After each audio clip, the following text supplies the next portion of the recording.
সালামু আলাইকুম গাইস, কেমন আছেন সবাই? আশা করি ভালো আছেন। আলহামদুলিল্লাহ, আমিও ভালো আছি। আজকে যে বিষয়ে কথা বলতে আসলাম, আপনাদের শায়েখ মুরব্বী, যাকে আমরা বলি যে টাকা খাওয়ার আগে এক কথা, টাকা খাওয়ার পরে আরেক কথা, মানে এক মুখে দুই কথা।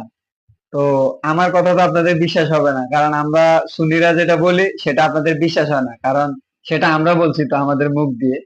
তাই দেরি না করে আপনাদের কোন শায়েখ বলছে ওটা আমরা আপনাদেরকে প্রমাণ সহ দেখাইতেছি ভিডিওতে।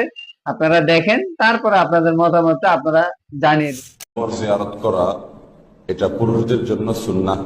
রাসূল করিম সাল্লাল্লাহু আলাইহি ওয়াসাল্লাম নিজে কবর জিয়ারত করেছেন আর আমাদেরকে কবর জিয়ারত করতে নির্দেশ করেছেন। তিনি বলেছেন, জুরুল কুবুর ফাইন্নাহা তুযাক্কিরুকুমুল আখিরাহ, তোমরা কবর জিয়ারত করবে, কারণ কবর জিয়ারত করলে তোমাদের আখিরাতের কথা স্মরণ হবে, মৃত্যুর কথা স্মরণ হবে, নিজের মূল গন্তব্যের কথা স্মরণ হবে। সেজন্য কবর জিয়ারত করা এটা সুন্নাহ নবী আলাইহিস সালাতু ওয়াস সালামের। এখন হুজুরে অসুস্থ অবস্থায় কি বলে এটা একটু শুনে। কবরের পাশে দাঁড়িয়ে সূরা ইখলাস এবং দুরূদ ইব্রাহিম পড়ে কবরের পাশে দাঁড়িয়ে মুনাজাত করার বিধান কি? এটা ইসলাম কর্তৃক সমর্থিত না।